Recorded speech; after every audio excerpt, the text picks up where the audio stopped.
Fala galera, boa noite, bom dia, boa tarde para vocês estão assistindo a gente aqui. A gente vai hoje falar um pouco fazer um resumo nosso, né, dos nossos hosts aqui sobre a seleção masculina nessa primeira etapa e na segunda também um resumão. Como não teve o primeiro vídeo da primeira etapa, então vai ser um pouco mais ou menos disso. Primeiro, deixe seu like, se inscreva no canal. E se tornem membro do nosso canal. O link para se tornar membro está aqui na descrição do vídeo. Vamos lá. Começar aqui falando primeiro para o Guilherme. Quais jogadores se destacaram individualmente e por quê, Guilherme? Cara, acho que no masculino a gente teve vários jogadores, mas eu vou destacar dois. O Cachopa, acho que é um cara que vem jogando de uma forma mais leve e vem fazendo bons jogos. E o outro jogador, eu vou destacar o Alan, que também que vem fazendo boas semanas, né? Constância, tá tendo constância e foi um jogador que decidiu. E uma menção honrosa para o Judson, que mesmo não indo tão bem contra a Itália, mas é um cara que vem tomando conta da posição e fazendo com que a gente não sinta tanta falta de Lucão e o Cachopa também não sintamos falta nenhuma de Bruninho. É basicamente isso. Certo. E você, Andressa, quais jogadores se destacaram individualmente e por quê? Eu acho que com certeza Judson e Alan. O Judson, porque ele vem mostrando do porquê. Desculpa, muita gente apostava nele como titular, central titular da seleção. Infelizmente não aconteceu em Paris, né? Mas agora ele está mostrando que ao longo desse ciclo ele já chegou marcando o nome dele, como o Guilherme bem disse, não estamos sentindo falta de Lucão até o momento. Ele vem fazendo bons jogos, sendo constante. E Alan mostrando todo o potencial dele. É o Bernardinho, a comissão técnica, cuidar muito bem, gerenciar muito bem o tempo dele em quadra, usar ele nos momentos realmente que a gente precisa, porque é um jogador completo. Ele saca bem, ele é, bloqueia bem, defende bem e ataca como ninguém. Certo, Andressa. E você, Simon, quais jogadores se destacaram individualmente e por quê também? Cara, eu fiquei bastante feliz com a performance do Cachorro. Gosto de ver essa evolução. A gente sabe que tudo passa muito pela mão dele. É importante que ele venha nessa evolução. E eu vou destacar um outro cara que eu acho que ele é fundamental pelo que o Bernardo está tentando implantar na seleção, que é um jogo de muito volume, que se chama Mike. Critiquei a primeira performance do Mike em outra oportunidade, na semana passada. E assim, o Mike mostrou uma evolução muito significativa essa segunda semana. Muito mesmo. Eu acabei de fazer uma conta aqui, trazendo números. O Mike, ontem, ele fez mais defesas, o jogo contra a Polônia, ele fez mais defesas do que somado os dois ponteiros juntos. Ele foi muito acima da média em relação a qualquer outro defensor do Brasil em qualquer momento da partida. E das todas as defesas que o Brasil em conjunto conseguiu proporcionar, das 53 defesas que o Brasil proporcionou ao longo da partida, 28 delas foram convertidas em ataque. Ou seja, mais ou menos uns 52, 53% das bolas que foram colocadas para cima na defesa foram convertidas em ponto. Isso é excepcional, porque se a gente estiver falando de side-out, isso já seria muito bom. E quando a gente está falando de defesa, isso ainda tem que subir ainda mais o valor, porque a gente sabe que virar uma bola vindo da defesa é muito mais difícil do que vindo do passe. Então, assim, e tendo em vista esses números, eu acho que passa muito pela mão do Mike. Óbvio, faço uma menção honrosa para o Honorato, acho que muito do volume do jogo se deve dar dupla, mas eu acho que esse protagonismo das defesas, especialmente, eu acho que a gente precisa saudar o Mike, porque vem desenvolvendo muito bom. Precisa evoluir no passe, mas depois a gente troca essa ideia.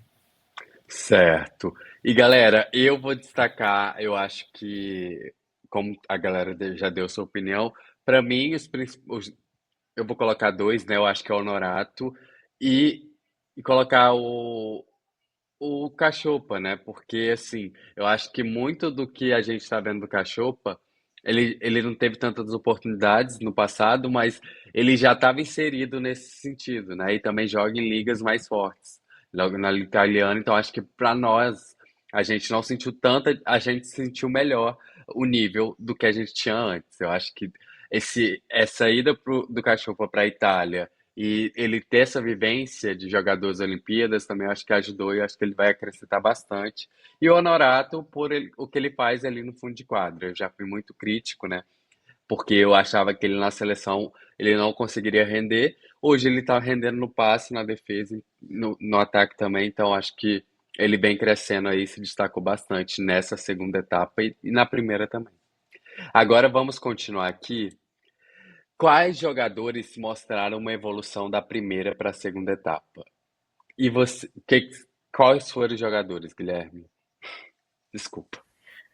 Então, né, eu até esqueci da minha primeira fala de falar, né, que o Cachopa, ele nas estatísticas, ele é o primeiro levantador, o melhor levantador da Avenel até o momento, né? Quais jogadores mostraram a evolução da primeira para a segunda etapa? Cara, eu vou com o Simon, vou colocar o Mike. Eu acho que ele precisa evoluir no passe, mas assim, referente à primeira semana, eu acho que a gente viu bons jogos do Mike nessa questão. Tem outros, acho que o Bergman vem numa crescente muito boa, chamando a responsabilidade. Então, ele é um cara que não sente a pressão, precisa evoluir no passe, mas no ataque vai lá. Quando é exigido, ele vai lá e resolve. Então, o Bergman é esse jogador, é crescente. E eu acho que tem o Alan também nesse sentido, mas o Cachopa, que eu acho que o Cachopa ele tem uma leveza que eu não vinha no Bruno nas últimas temporadas da seleção. E acho que é essa leveza que está ajudando muito o time em si, na verdade, o time no geral. Então, o Cachopa, ele vem jogando com os centrais, ele vem jogando com as extremidades. Claro, tem alguns jogos que, infelizmente, ele teve que ser apoiado no Alan, mas no geral ele tenta jogar, ele tenta colocar todos no jogo. Então eu destaco esses 4 jogadores que eu acabei de abordar. Jogadores mostraram uma evolução da primeira para a segunda semana. Eu vou falar a linha de passe que todo mundo está falando, Mike e Honorato, porque os dois, para mim, da primeira da primeira semana, oscilaram bastante e se consolidaram muito mais e se firmaram, eu acho que na titularidade na segunda semana, mostrando jogos consistentes. Acho que tirando ali o jogo contra a Itália, porque foi um jogo atípico, como já disse anteriormente, nos outros 3 jogos eles fizeram partidas muito boas, muito consistentes e mostraram todo o potencial que eles têm e do porquê que o Bernardinho está apostando como os dois como titulares no time. Certo, Andressa. E você, Simon? Quais jogadores mostraram uma evolução da primeira para a segunda semana? Vou procurar não citar o mesmo jogador nas mesmas respostas, mas eu acho que o Mike, o Honorato, o Cachopa encaixariam nesse cenário aqui também. Mas como eu já utilizei o Mike, principalmente na resposta anterior, vou me ater aqui ao Bergman. O Bergman eu acho muito interessante que ele vem desenvolvendo. Ok que ele tem uma linha de passe super interessante para poder dar um conforto para ele, mas assim, é um menino novo que não vem da temporada que a gente esperava e faço questão de pontuar uma expectativa que nós criamos, né, em relação à temporada retrasada dele. A gente esperava que ele fosse um pouco mais consistente nessa última temporada agora, e ele acabou caindo. Não foi uma temporada ruim, longe disso, mas diante do que ele apresentou para a temporada, para o cara que ele se apresentou agora na seleção, eu acho isso muito interessante. E assim, ele tem tido uma escada na Avenel, né? Ele vem crescendo. O Bergman que se apresentou no Maracanãzinho e agora o Bergman do Chicago é uma pessoa diferente, é uma pessoa que a gente vê evolução. Você vê o Bergman saindo com quase 40% de aproveitamento no passe dos 2 últimos confrontos do Brasil, que foram os confrontos de mais alto nível que o Brasil certamente vai pegar nessa fase classificatória, e com uma média de mais ou menos de 45% de aproveitamento no ataque, isso é muito interessante, né? Bastante interessante, pegando bolas às vezes em condições não tão legais e colocando no chão, importante para o saque também, acho que ele pode evoluir no bloqueio ainda. ficar um pouco mais atento na defesa, mas eu fico muito feliz com a responsabilidade que ele tem exercido na seleção e com ele ter dado conta disso. Talvez tenha até tido jogadores que tenham evoluído mais, acho que. Mas assim, se a gente for levar em consideração a responsabilidade que ele tem, a pouca idade que ele tem e o tamanho da camisa que ele está vestindo, eu acho que ele cabe bem nessa configuração de alguém que se apresentou bem, de forma bem interessante nessa etapa. Certo, Simon. Eu acho que os jogadores que mostraram evolução nessa segunda semana, eu também colocaria o Beckman e colocaria o Mike. Eu acho que o Mike acrescentou. Eu acho que ele ainda precisa dar uma boa melhorada ali na linha de recepção. Precisa assumir mais quadras, sim, mas já houve uma boa melhora significativa nessa etapa. E é isso, eu acho que é o que ele mais precisa, porque na defesa ele já consegue subir bastante bola e acho que é o principal ali defensor do Brasil aqui e na BNL ele é o segundo melhor defensor, então assim, vem se destacando bastante. Vamos lá para a próxima, né? Quem foi o melhor jogador do Brasil na segunda etapa, Guilherme? Sem dúvida nenhuma, o Alan. O Alan ele foi Certo. muito decisivo no jogo contra a Itália. Foi o maior pontuador também no jogo contra a China e contra o Canadá. Então, assim, ele tem uma regularidade que é boa pra gente, né? No masculino a gente não sofre de opostos como no feminino. Então, o Alan, para mim, foi o melhor jogador, né? Tem que tomar cuidado um pouco na questão física, né? Porque ele tem um histórico de lesões, então foi importante ele ter ficado de fora contra a Polônia, né? Ter dado a oportunidade para o Darlan e o Darlan ter dado conta do recado. Mas, para mim, o Alan foi o melhor e ele é um cara técnico, né? Eu acho que se o irmão dele pegar a técnica que ele tem, a gente vai ter mais um grande oposto no banco e quando o Alan não estiver bem, ele vai lá e entra e faz a diferença. Mas o Alan, para mim, foi o segundo, foi o melhor jogador dessa semana e na primeira eu tinha votado no Judson. É isso. Certo, Guilherme. E você, Andressa, quem foi o melhor jogador do Brasil nessa segunda etapa?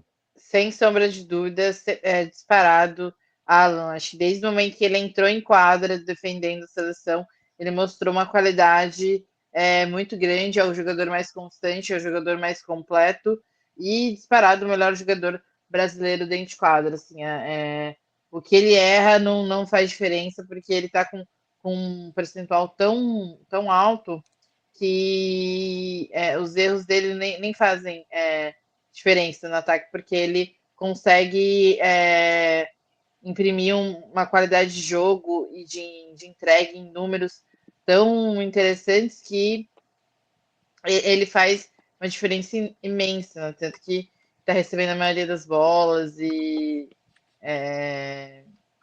graças a Deus virando tudo pra gente. Simon, para você, quem foi o melhor jogador do Brasil nessa segunda etapa?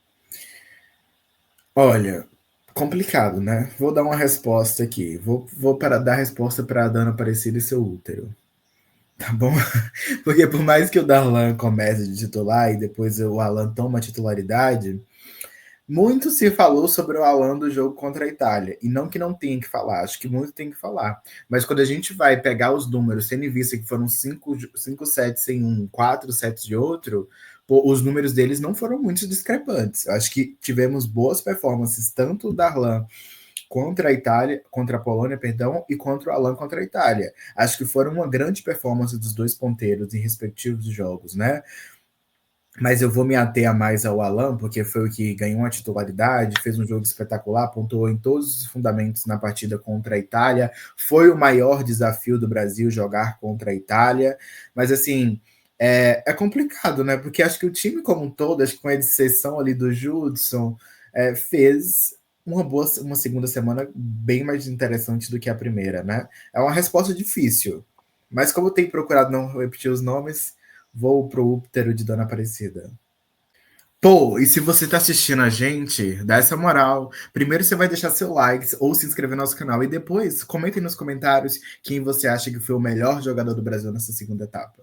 Se inscreva no canal, tá? Seu like é muito importante. Engaje aí, deixe aí nos comentários a sua opinião. E agora vamos para a próxima pergunta, que é: qual jogador ainda está devendo nessa VNL, Guilherme? Cara, eu não consigo apontar um que esteja devendo, mas para não ficar em cima do muro, eu acho que o Flávio. O Flávio é um jogador que, assim, como capitão, eu estou gostando muito do Flávio. Eu acho que ele, como líder ali em quadra, ele tem contribuído muito, mas tem alguns pontos que me incomodam muito no Flávio, principalmente a questão do saque. Eu acho que é um saque que não tem surtido efeito nenhum, apesar de termos tido um ace contra a Itália, contra Cuba. Mas assim, é um saque que praticamente passa na mão do adversário, é praticamente um ponto pro adversário, e eu não gosto disso, fora que tanto no ataque como até nos bloqueios, ele vem deixando um pouco, ele deixou um pouco a desejar, principalmente no ataque. O Cachorro até colocava bolas boas para ele, mas ele não conseguia virar, faltava potência em relação ao Flávio. Então, eu acho que dos jogadores ali que estão, o mais abaixo para mim é o Flávio. Certo. E você, Andressa? Qual jogador ainda está devendo nessa BNL? Ah, eu acho que com o crescimento, né, tanto do Mike quanto do Norato, que eu senti a performance deles um pouco abaixo da primeira semana, eu acho que o Flávio ainda, pensando na performance do Judson, que também para mim é um jogador que está bastante consistente, eu acho que o Flávio, por ele ser mais experiente, por ele já ter essa bagagem maior, eu acho que ele pode entregar mais, principalmente nos bloqueios, porque ele é Certo. um bom bloqueador. Ok. Qual é o melhor? Qual jogador está devendo ainda nessa BNL, Simon? Ai, vambora chover no molhado? Eu acho que é Flávio. Primeiro que ele chega na seleção com o cara mais rodado, no sentido de ter mais passagens a nível mundial, é o cara que já foi para uma Olimpíada, é o cara aí que merece se impor de forma mais incisiva nessa seleção. Faço das palavras de Guilherme a minha, gosto, ele parece que tem se dado muito bem enquanto capitão, parece que tem abraçado os meninos bastante, parece que tem comandado o grupo de uma forma coerente, com a maturidade de que os meninos têm, de que a maioria estão chegando e os que não estão chegando só estão tendo a oportunidade de ser protagonistas agora. E uma coisa é ser banco, outra coisa é ser protagonista. São espaços diferentes. E eu acho que o Flávio é quem merece ocupar esse espaço de que está devendo. Tá devendo porque ele já joga a nível internacional, porque ele é mais velho. É um cara que tá com aquela, sabe aquela sensação de tipo assim, acontece em clube, mas tá precisando acontecer na seleção? Eu acho que o Flávio tá vestindo um pouco essa camisa ainda. Vamos seguir aqui. Eu acho que quem está devendo também é o Flávio. Eu acho que ele não mostrou seu potencial todo ainda na seleção. Ele, nos clubes, ele consegue se apresentar melhor. Então, eu acho que falta um pouquinho. E eu acho que na questão da liderança, dali de ter o cuidado com os jogadores mais novos, eu acho que isso ele está fazendo muito bem. E ele foi bem acertado dar essa capitania para ele até o Lucarelli voltar. Então, pessoal, audiência, eu quero que vocês deixem nos comentários qual jogador ainda está devendo nessa VNL. E, já que você deixou o comentário, também deixe o seu like e se inscreva no nosso canal. E, se possível, se torne membros. Né, galera? Agora qual foi o melhor jogo do Brasil até aqui nessa VNL? Na sua opinião, Guilherme, qual foi o melhor jogo do Brasil até aqui? Sem dúvida, para mim foi Brasil e Itália. Eu acho que não só no masculino, como também no feminino, de todos os jogos que eu assisti, para mim o mais emocionante, o mais legal de se assistir foi o jogo Brasil e Itália, um jogo que teve várias reviravoltas. Brasil praticamente com 7 perdidos foi lá buscar e conseguiu ganhar. A Itália tentando se impor, mostrar que tá melhor, que é melhor tecnicamente que o Brasil e atualmente são, mas isso no resultado não se provou e o Brasil saiu vencedor. Então, Brasil e Itália pelo histórico, pela rivalidade e também dessa Venel dos jogos que eu assisti foi o mais emocionante e o mais legal de se assistir. É isso. E você, Andressa, qual foi o melhor jogo do Brasil até aqui, na sua opinião? Para mim, Brasil e Polônia, porque o Brasil mostrou todo o crescimento, consistência dele nesse jogo.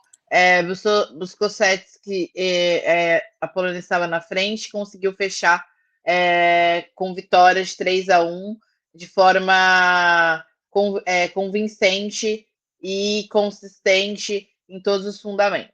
E agora é com você, Simon. Qual foi o melhor jogo do Brasil até aqui nessa VNL? Eu acho que o maior jogo vai para o maior desafio.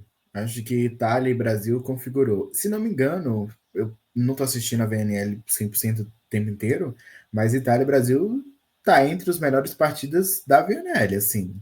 Porque foi uma partida de alto nível, foi uma partida de saque forçado o tempo inteiro, uma grande performance do Alan, é bom se dizer, um volume muito interessante pelo lado do Brasil. A Itália começa devendo no volume, mas ganha isso ao longo da partida. Acho que. E a juventude, né? O bom é que a gente vai ver esse confronto por muito mais tempo, porque são dois times renovadíssimos e um show pro Brasil, porque além de carregar a vitória, de trazer a vitória, foi sim de 3-2, mas a Itália já tem um ciclo aí na conta que aquele time tá jogando junto e o Brasil tá entrosando agora. Achei Brasil-Itália, não abro mão disso. Para mim foi o melhor jogo agora e também foi o maior desafio que o Brasil teve. Ok. O melhor jogo também, eu vou concordar, acho que é Brasil e Itália. Brasil e Itália proporcionou a gente vários lances, assim, vários ralis. Então, assim, o Brasil, ok, eu acho que o Brasil jogou bem só 3 sets, os 3 que o Brasil ganhou. Nos 2 sets que o Brasil perdeu, ele se mostrou bastante vulnerável. Mas é aquilo, né? É uma construção, é uma equipe mais nova, tá ganhando experiência. Mas é o jogo que mais o Brasil teve que se provar, porque a Itália até então jogou com todos os jogadores ali, até então titulares, né? Então, eu acho que o Brasil passou nesse teste e é isso. Acho que Brasil e Itália mesmo foi o melhor jogo. Então, galera, qual foi o melhor jogo do Brasil até aqui na VNL? Antes de vocês comentarem e responderem essa pergunta, não se esqueça de se inscrever no canal, deixar o seu like e comentar bastante do nosso conteúdo. É como eu digo em todas as lives, vou dizer agora para vocês. Vocês são os nossos maiores financiadores. E claro, se tornem membros. No dia 22 tivemos o React Brasil e Turquia exclusivamente para os membros. E o próximo React que vai acontecer vai ser Brasil-Japão, que é a última rodada da VNL feminina. Então, nós estaremos lá fazendo de novo esse jogo, comentando, reagindo a cada lance que vai acontecer durante esta partida. Então, galera, responda. Qual foi o melhor jogo do Brasil até aqui na VNL masculina 2025? Foi isso, galera. Nosso balanço aqui da galera do Super Spike. Espero que vocês tenham gostado. Deixe aí nos comentários a opinião de vocês. E como o Guilherme disse, deixe seu like. Até o próximo vídeo. Tchau, tchau.